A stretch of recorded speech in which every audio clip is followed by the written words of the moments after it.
walang kukontra dahil sa biyaheng ito, mga lokal na norte ang bibida. Ang mga nakasanayan nilang gawain, mararanasan natin. Pwede na tawag nyo sa nagtutulong-tulong ho kayo sa Yun ang tawag namin doon, hindi lambat. Dito sa Ilocano, ducklist. ducklist. Correct. Mga paborito nilang pagkain, titikman din natin. Ang mga Ilocano ay mga putok-batok lovers. Bata pa kami, namulat na kami sa mga pagkain ganito like charon bulaklak, bagnet, lechon. At kung may bida, syempre, dapat may kontrabida. Mga kasama natin sa biyaheng ito, ang kapuso artist at isa sa mga primera kontrabida ng kanyang henerasyon, Thea Tolentino. Di ba sabi ko sa'yo, sasama ako sa mga biyahe mo? Hindi ko naman alam na sa... Ay, ilang beses ko nang sinabi sa'yo, di ba? Nasasama nga ako sa biyahe mo! Tara na't subukan kung paano mamuhay ang isang lokal sa Ilocos Norte.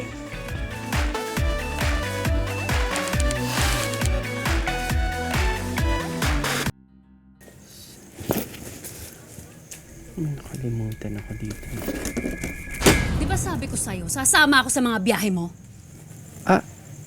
Hindi ko naman alam na sa... Ay, ilang beses ko nang sinabi sa'yo, di ba? Nasasama nga ako sa biyahe mo!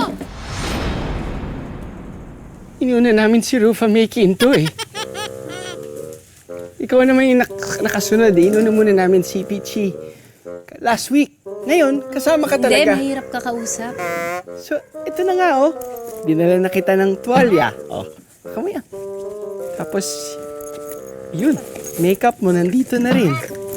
Diyan na. Lahat ng request ko nandyan? Nandiyan na po. Mabuti naman. Halik na. Ito na po. Yung hotel, maayos ha? Opo, opo. Naka-aircon po. Sige na po.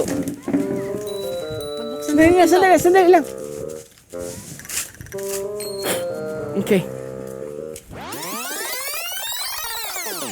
Acting lang, Beros. In character lang si Thea.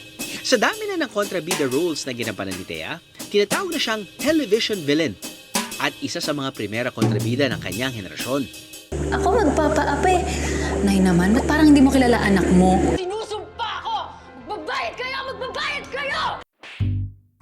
Mukhang praktisadong manampaltong si Thea. Magamit kaya niya ang lakas ng kamay sa mga nakakalokal na gagawin natin sa Ilocos Norte? Para mas ma-feel ang pagiging lokal, hindi lang tayo basta titikim. Gagawa tayo mismo ng sikat na produkto ng Ilocos, ang Sukang Iloco. Gawa ito sa sugarcane o tubo na marami sa Ilocos Norte. May direction po ba? Kailangan nakaslant? Ganon? Diagonal. Isang direksyon. Okay. Character daw. Yes. Isipin ko na yung taong kinagagalitan ko. Wow. Huwag mo daw itakin si Kuya Marlon. Yeah. Ang hirap pala nito. Ayos. Tapos Yan. ilagay na dyan, ma'am. Tatag. Ayos. Ayos na. Ang mga naputol na tubo, hindi naman daw masasayang dahil ginagawang dessert ng mga kalabaw. Naks! Meron na tayong tubo. Bibigay na ang katas nito para maging Sukang Iloco. Ang mga taga-Baksil sa Lawag Ilocos Norte may tradisyonal na paraan ng pagbibigay ng tubo. Tinatawag itong pagdadapil. Gumagamit ng makina na kung tawagin ay dadapilan.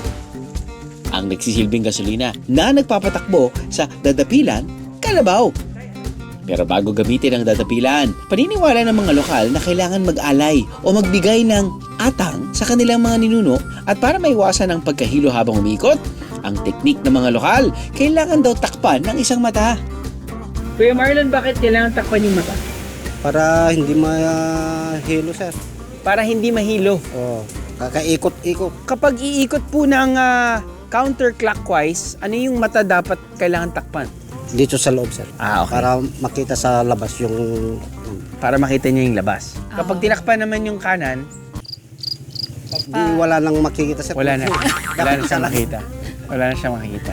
Okay. Para mapasunod ang kalabaw, may mga linya munang kailangan kabisaduhin. O Thea, expert ka na riyan. Pag guna, ang kwan lang tawag sa kwan. Tatlong beses lang. Paano yung pagdalawa? Wait, dumarunod. Kahit tatlo. Ano? Bandere. Pag stop, ho. Pag sabihin huminto, ho. Ho. Parang Santa Claus ito. Dalawang Ho, beses ho, na ho. ho. Yung smooth lang na ho. Kasi yung malakas na ho. Parang Baka magulat siya. magulat. Kaya pala ho the Carabao. Ho the Carabao. Diba? Anyway, sige tayo. Pasensya. Okay. Ready? Kayo na lang yung gaganda marunong. Bakit ka gumagano? Hindi ko kaya. Ako yung sound effect. Sa hawakan po to.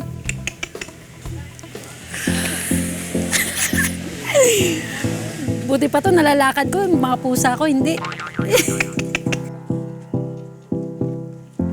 Galing. Very natural, Thea. Galing. So, hindi. Oh. Ang hina. Dito.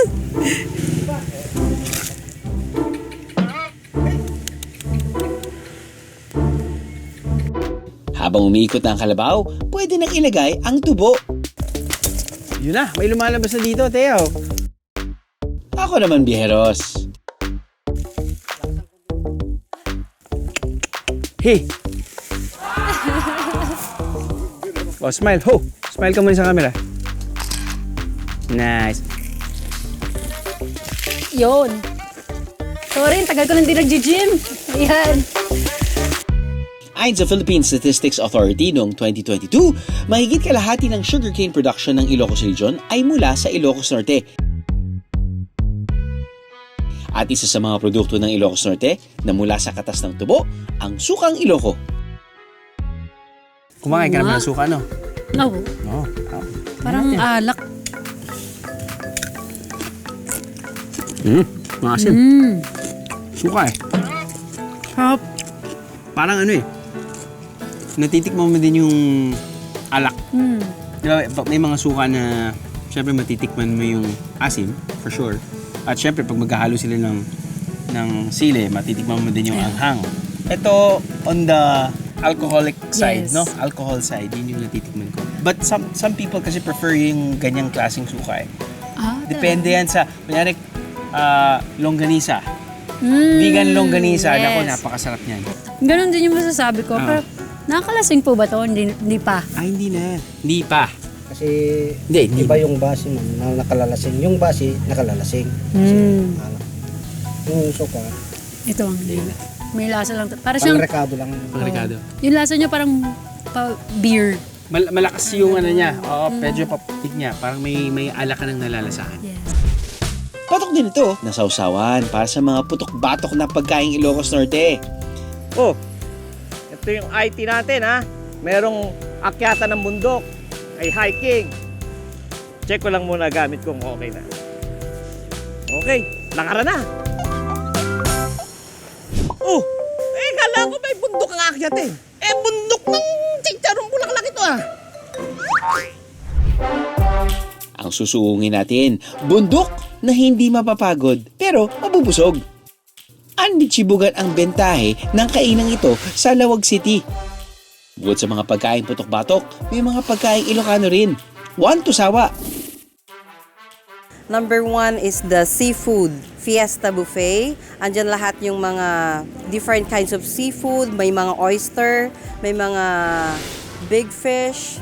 Meron din kaming mga steak, Ilocano dish na nakuha kong mga recipe sa aking mga ninuno.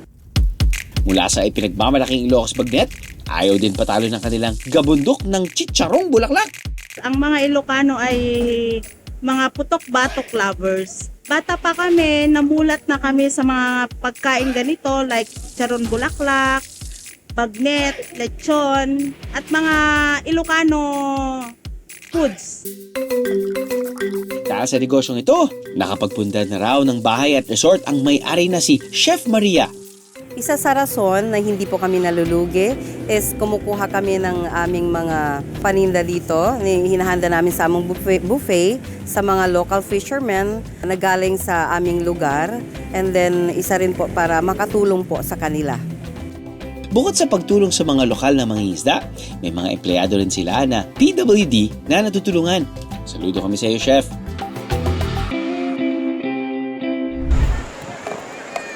Dito naman sa bayan ng Badok, may kakaibang klase ng bayanihan. Ang kanilang bersyon, panghuhuli ng isda. Ang pag-aangat ng lambat, pinagtutulungan ng mahigit 20 katao.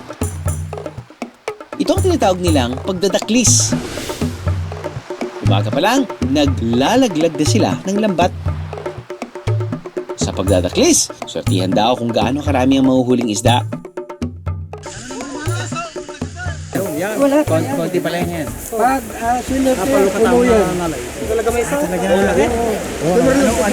Anong oras po kayo? Usually, madaling araw po ba? Hapon, umaga? Ganitong oras din. Maghapon yan. Ang ibang lokal, may dalang maliliit na timba. Maasang marami ang may uwi sa kanilang mga pamilya. In season daw ngayon ang isdang tinatawag na munamon o dilis. Ang tawag namin sa Ilocos, layalay. Layalay. Ito po, ano pong iniihaw lang po ito? Ano po yan? Sinisigang Sinisigang. Yun medyo... Iba yan. Iba pa yan? Ang tawag namin dyan, bagsiyaw. Pero ito po yung munamon pag nalaki. Pag lumaki yan, maging munamon. So yan, ibabalik niyo pa po. Hindi na. Wala na. Wala na. Kinikilaw na yan. Kinikilaw na. Ang nahuhuling isda, hinahati nila kung ilan ang tumulong sa paghila. Dahil konti lang ang huli, konti lang din ang hatian.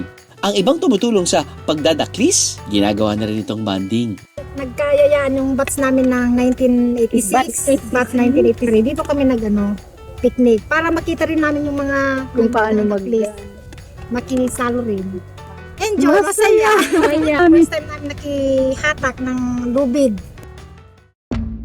Ang pagdadaklis hindi lang paraan ng pagbabayanihan, kundi nagiging pangkabuhayan na rin ng iba.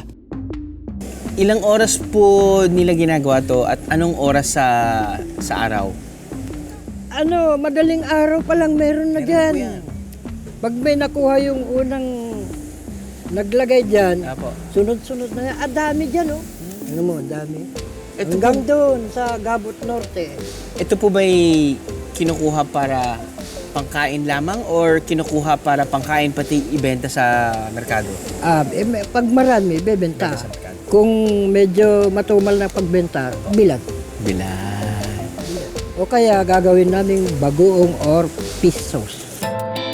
Ang mga nahuhuling isda, ginagawang paksiw o di kaya ay kinilaw.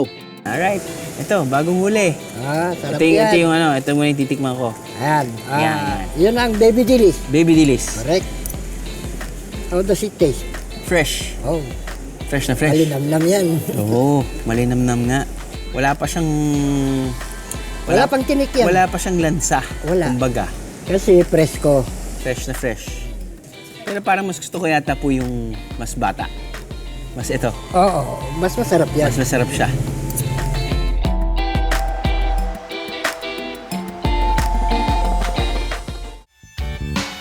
Dito sa palengke ng Lawag, may libreng food trip daw.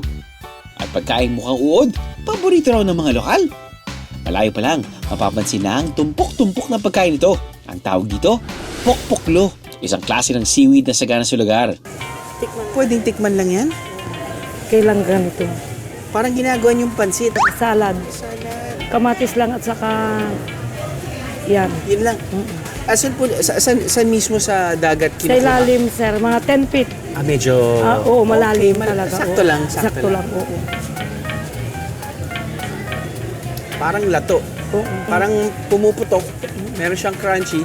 Siyempre, maalat siya dahil may galing sa lasa dagat. na. Oo. Kayang Pero malasa kamatis po lang. siya. Okay ah. Kaya lang kamatis na lang at saka yan lang ang sahog, sir. Ganyan. Magkano po siya kada 120. kilo? 120, sir, isang kilo. 120 kada Oo. kilo. Oo. Si Aling Mirna, may tips kung paano malalaman na fresh pa ang ibinibentang pokpoklo. Pag medyo hindi na fresh, medyo nagda-dry na po siya Hindi at sagi. magdadry, watery ba? Watery na siya, sagi na po siya. So ito, kumbaga, nasa loob pa yung tubig at fresh pa yan. Fresh pa yan. Pero pag watery na yung parang lulok sa bang. Para mainggan yung bumili ang mga tao, may pa-free taste sila. Kasi lahat ng bumibili, sir, titikman at titikman. Pwedeng tikman lang, may free taste. Oo, free taste. Pwedeng tikman nilang gano'n. From seaweeds, may napansin naman akong isang kakaibang gulay na hindi natin madalas nakikita. Medyo kakaiba po ito. Ano po tawag dyan? Ay, ito po yung sugod-sugod, sir. Sugod-sugod. Yes, Ano siya, sir. prutas o Hindi, gulay? sir. Gulay siya, pero wild, sir. Tumutubo lang sa mga gubat, bulubundukin. Kumbaga, hindi tinatanim yan, basta Pwede rin, sir, pero mangilan-ngilan na lang ang nagtatanim ngayon yan. ano po yung lasa niya? Ano po yung texture niya? Para siyang yung upo ba? Opo, Parang sir. upo. Yes, sir. Matinik po siya sa labas, Pero sa loob, pero sa loob meron po siyang mga... buto. May buto din. Yes, sir. Pero pwedeng kainin yung buto, sir. Pwede rin kainin, parang okra. Pwede Yes, kainin sir. yung buto. Pwedeng kainin. Pero pag hinog na, hindi na pwede, sir. Yes. Hindi na po nakakain yan. Hindi na, sir. 120 pesos ang kada kilo ng sugod-sugod. Yan na yan, oh.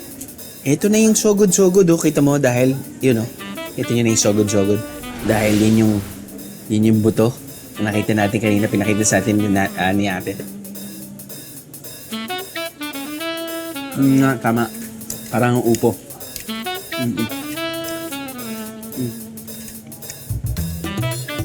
Nice. Ayos. Ayun daw yung sinasabi nilang ang gulay na may pinaka-suspense. Deng, deng, deng.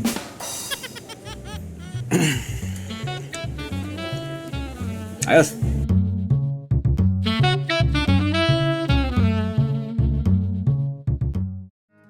Sa bayan ng Badok, sa Ilocos Norte, pinagmimilagruhan daw ng isang birhen. Yung may sakit noon, marami pong gumaling. At yung mga nagbo-board exam po, pumupunta po dito para mag-pray po. Sila, most of them, makakapasa po. Ang mga milagro dahil daw sa imahen ni La Virgen Milagrosa na natagpuan noon ng palutang-lutang sa dagat ng Badok. Way back 1620, nung ang mga mangingisda ay nasa dagat, nakita daw nila ang dalawang malalaking kahon. Yung mga kahon na yon ay grabe ang bibigat. Yung kahon ni La Virgen Milagrosa gustong buhatin ng mga taga-Sinait, pero hindi nila kayang buhatin sa bigat. Sinubukan ng mga taga-Badok na buhatin ang kahon ni La Virgen Milagrosa, ang gaan-gaan na. Bilang pag-alala sa kung paano natuklasan ng Milagrosa Birhen, ang chapel na ito sa Badok hango sa disenyo ng nakataob na barko. Isa raw sa mga nabihiyaan ng milagro ng La Virgen Milagrosa ang mag-asawang Norlin at Edrelin. Nagsimula po kami naging deboto ni La Virgen Milagrosa po nung ipinanganak ko po yung kambal ko po. Kasi premature po silang lumabas at may butas po sila sa puso at 50-50 pa po sila. Kaya po lumapit po kami sa kanya para humingi po ng tulong. Sa kasamaang palad, pumanaw ang isa sa kambal at naiwan naman sa ospital ang isa na may kritikal na kondisyon.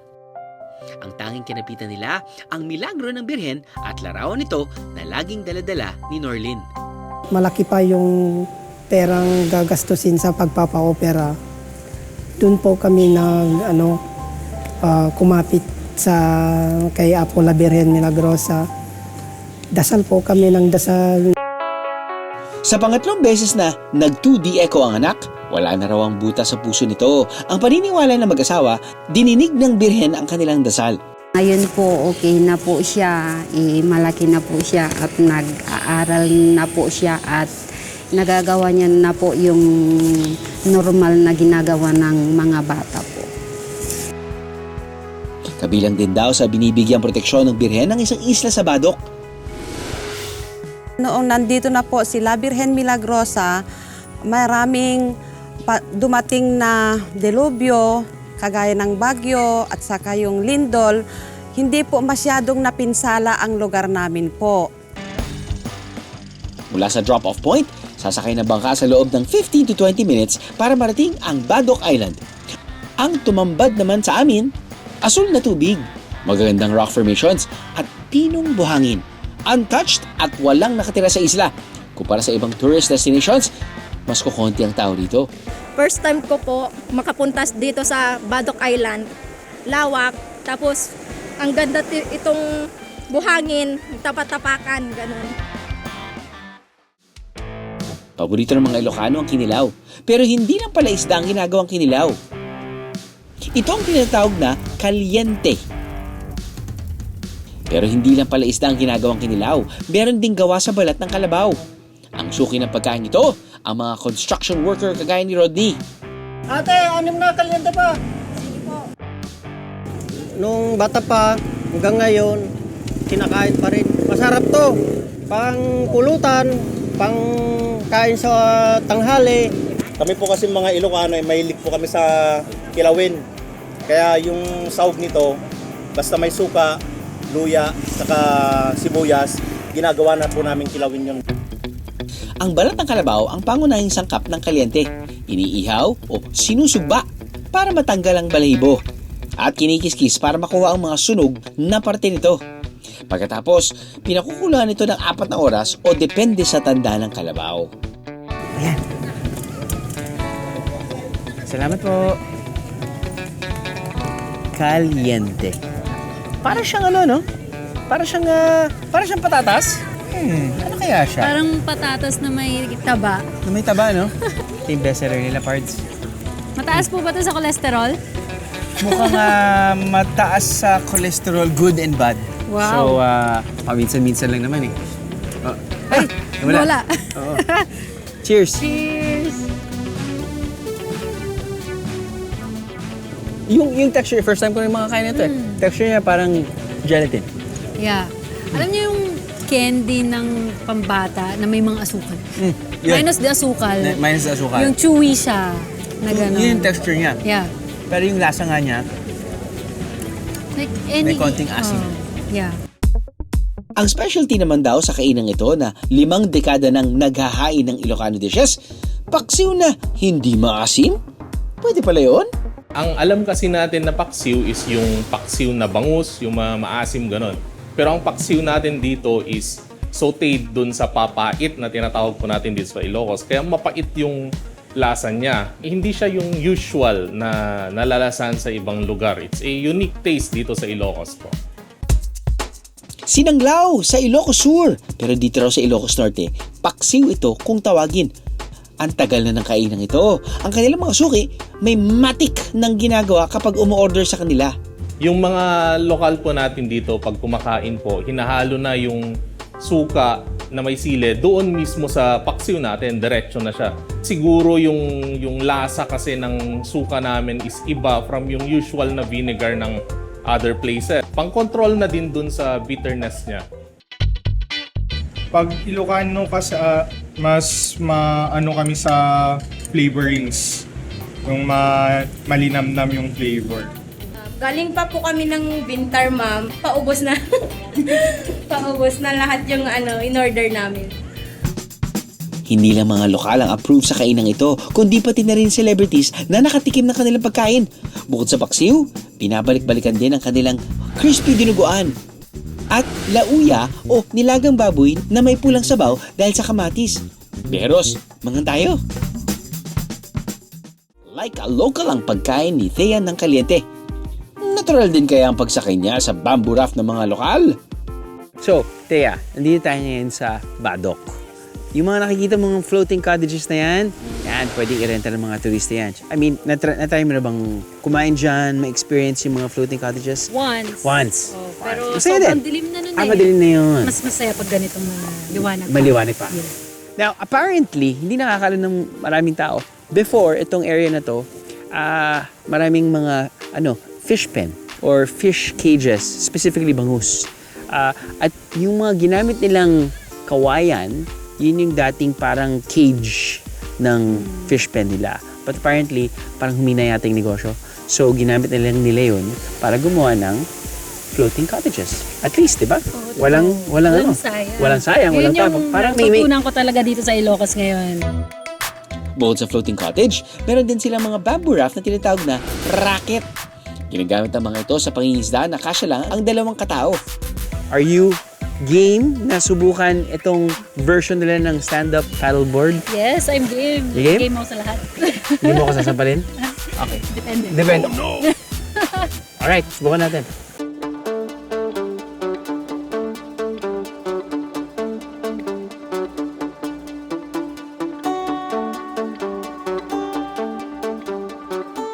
Habang nag-enjoy bilang isang passenger princess si Thea, bakit parang kinakabahan ako sa pagsagwan para kay Thea?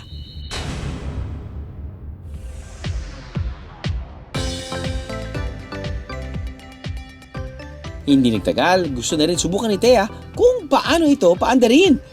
Kaya niya kayang bumalanse mag-isa? Aba teka, mukhang natural si Thea sa pagsagwan ah. Iyan ang Gina Viajero. Sobrang saya. Parang ako nag-workout.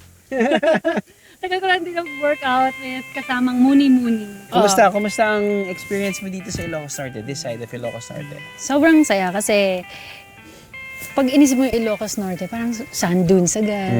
Tama. Pero hindi mo maisip na yan, may sugarcane experience, paddle boarding, this beautiful sunset. Right. Na-experience mo din dito sa Ilocos Norte. Palagi natin ito sinasabi, Viajeros. Ask the locals. Dahil mas makikilala natin ang isang lugar mula sa mata ng mga lokal.